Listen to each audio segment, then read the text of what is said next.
One of the best things you can do to improve your boondocking experience is to install some solar panels on your RV. We installed these solar panels ourselves, but because the job is already done and we can't actually demonstrate it today, and because our wiring was pre-done at the factory, this will not be a thorough tutorial, but just a general overview of how our solar panels are set up. The first big question involves real estate. How much room have you got on the roof of your RV?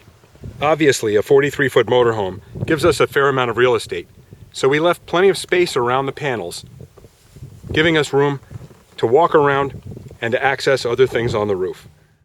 This is the 2-panel installation on our first motorhome, a 2002 Fleetwood Bounder diesel. In the summer, when the sun is high in the sky, you can leave your solar panels flat down on the roof at all times.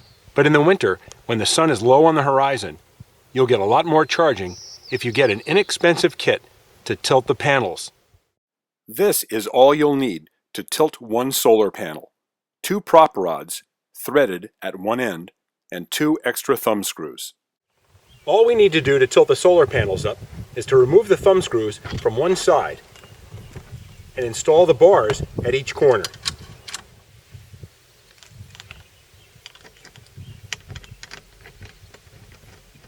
Now simply repeat the process at the other end. The trick to getting the best solar output in the winter is to have the panels aimed due south. Because all 4 corners of the solar panels are held in place with thumb screws, we can tilt either side of the panel up. So regardless of whether we're facing east or west, we can aim our solar panels correctly. You'll be amazed how much more power your panels put out when they're tilted in the winter. Another reason to have a tilt kit is it makes it easy to inspect and clean underneath the panels. Now that the panels are tilted out of the way, we can see the junction box where the wires come up from the inside of the RV. Again, we were lucky that Newmar offered pre-wiring as an option, and our wires come directly up through a panel in the roof. If your RV isn't already pre-wired for solar, the most common route to feed the cable into the RV is through the roof vent for the refrigerator. That's exactly how the cable was fed from the roof into the RV on our Bounder, since it wasn't pre-wired for solar from the factory. Just like everything else that's installed on the roof, the junction box is set into a bed of die-core. These watertight connections make sure that the box doesn't leak. All the wiring is neatly zip-tied in place. Map everything out in advance so you know exactly where the panels will go, where the wiring will run, and how everything will be connected once you begin installing. The scariest part of the job for a do-it-yourselfer is probably drilling holes in the roof. It wasn't nearly as bad as we expected.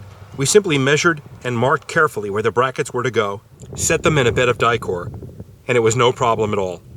When it comes to wiring, we had the advantage of custom ordering our RV from a factory that was willing to do some custom work. Newmar offers solar panel pre-wiring on their coaches. Newmar also allows a fair amount of customization, and we specifically ordered 6-gauge wire, which is much heavier than the standard wire. We had the luxury of choosing the location of our solar controller by requesting that Newmar drop the cable that goes from the roof down to the batteries here into the cabinet in the bathroom. That allowed us to install our solar controller right here in a convenient spot. If you have the option, make sure you use very heavy wire like this 6-gauge wire to reduce loss along the line. We also decided to install an on-off switch in our solar panel setup. This allows us to turn off all incoming power to the battery bank. This was handy last year when we installed our new battery bank and wanted to disconnect all incoming power while we were doing the installation. Since our solar wiring was pre-done at the factory, Newmar brought the wire right into our electrical compartment where our main power comes in from the pedestal. This is the hot lead that comes off the roof, and this is the negative right here. The wires from the roof can also be connected directly into your battery bank. That's how the installation was done in our Bounder, with the wiring coming directly to the house batteries. You can see that the solar panels are currently putting out about 17 amps. On a bright sunny day, we commonly see 23 to 24 amps from all 3 panels. When the batteries are fully charged, the output charge current will drop and the charge status light will blink, letting you know that the batteries are fully charged and the solar panels are just float charging them. Solar panels are just one more piece of the puzzle if you want the freedom to go off the grid.